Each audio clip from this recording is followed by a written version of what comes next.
जिनके जेब में सिक्के थे वो मज़े से भीगते रहे बारिश में, जिनके जेब में नोट थे वो छत तलाशते रह गए।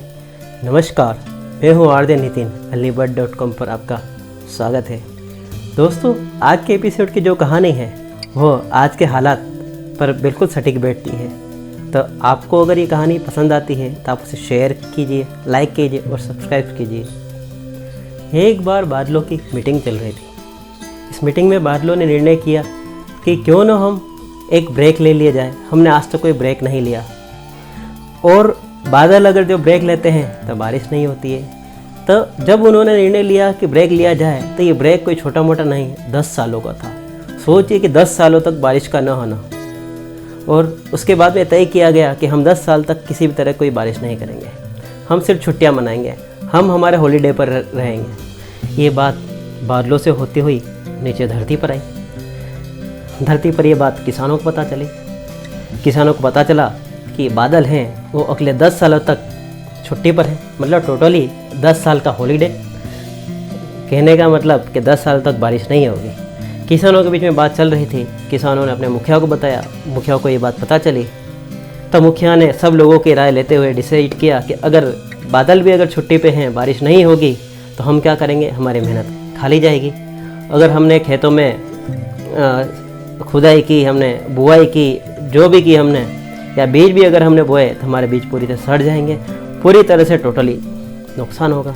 किसानों ने आपस में निश्चय करते हुए अपने जितने भी औजार थे, अपने टूल्स थे, अपने हल थे, सबको लपेट के कोने में रखा। कुछ समय हुआ। समय के बाद में उनके गांव में एक किसान था जिसका नाम था हरिया। हरिया अपना हल लेकर अपने खेत की ओर जा रहा था। खेत में वो खुदाई कर रहा था। खुदाई करते हुए अपना हल चला रहा था। जो भी तरह के काम थे वो काम कर रहा था। सारे काम करते हुए सिर्फ उस हरिया ने एक काम नहीं किया, वो था बीज की बुआई करने का। इस बीज के अंदर गांव के मुखिया को पता चली। मुखिया गांव वालों को लेकर हरिया के खेत में आया। वो हरिया से पूछा कि हरिया, तुमको पता है कि अगले 10 सालों तक बारिश नहीं होने वाली, टोटली सारे बादल हैं 10 साल के लिए छुट्टी पर हैं, पानी नहीं होने वाला, तुम जिस तरह की मेहनत कर रहे हो वो मेहनत व्यर्थ जाएगी, तुम बुआई करोगे तुम्हारे बीज पूरी तरह से सड़ जाएंगे। यह सुनकर हरिया मुस्कुराया। हरिया ने कुछ खास जवाब नहीं दिया। बात आई गई हुई, बात ऊपर बादलों के बीच में हुई। कुछ समय गुजरा।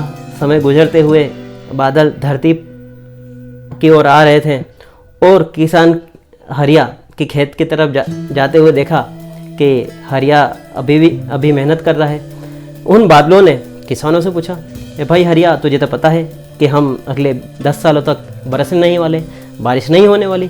तुम जिस भी तरह से मेहनत कर रहे हो, तुम हल चला रहे हो, तुम बुआई करोगे, तुम्हारे बीज जाएंगे, पूरी तरह से ख़त्म हो जाएंगे, पूरी तरह से नष्ट हो जाएंगे, तुम्हारी मेहनत पूरी तरह से व्यर्थ जाएगी, तुम क्यों काम कर रहे हो। हरिया ने उनको सुंदर सा जवाब दिया कि अगर तुम अगले 10 साल तक नहीं बरसोगे, मैंने मान लिया, कोई दिक्कत नहीं, मगर मैंने 10 साल तक यह मेहनत नहीं की तो काश ऐसा न हो कि मैं मेहनत करना भूल जाऊं। इसलिए मैं अपनी मेहनत को जारी रख रहा हूं, ताकि अगले 10 साल के बाद में अगर तुम बरसो तो मैं हल चलाना न भूल जाऊं। भाई, बादलों को ये बात खटकी, उनके दिमाग में बैठी। बादल ऊपर गए और सारे बादलों को इकट्ठा किया।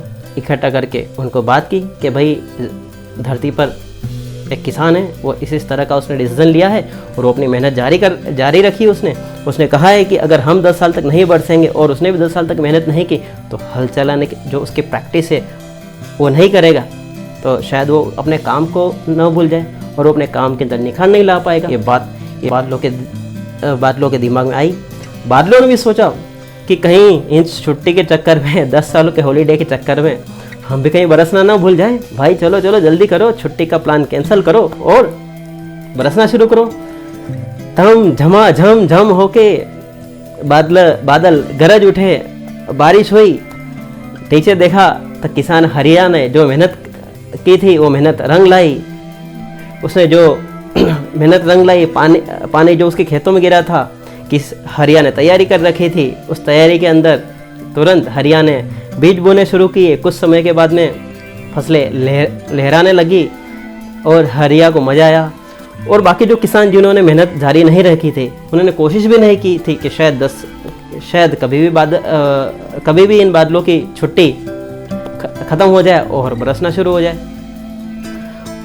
किसानों ने देखा कि अरे रे इस तरह का हो रहा है, और हरियाणा जो मेहनत की थी, मेहनत रंग लाई और इस तरह से पूरा काम शुरू हुआ। तो दोस्तों, अभी वर्तमान में देखा जाए तो जो लॉकडाउन चल रहा है, और इस बीच जो हम इतने दिनों से छुट्टी मना रहे हैं, हम क्यों नहीं अपनी मेहनत को जारी रखें। किसको पता था, आपको या हमें, कि अचानक इस तरह से लॉकडाउन लग जाएगा और इस लॉकडाउन में हमें छुट्टियाँ रखनी पड़ेगी। तो हम जिस भी फील्ड में काम कर रहे हैं, हम बिजनेस कर रहे हैं, हम नौकरी कर रहे हैं, हम किसी भी तरह का कोई भी काम कर रहे हैं, उसके अंदर जो हमारी मेहनत है, उस मेहनत को तो हम जारी रखें। काश हम मेहनत करना क्यों कहीं भूल न जाए। तो मेहनत एक धारदार हथियार है।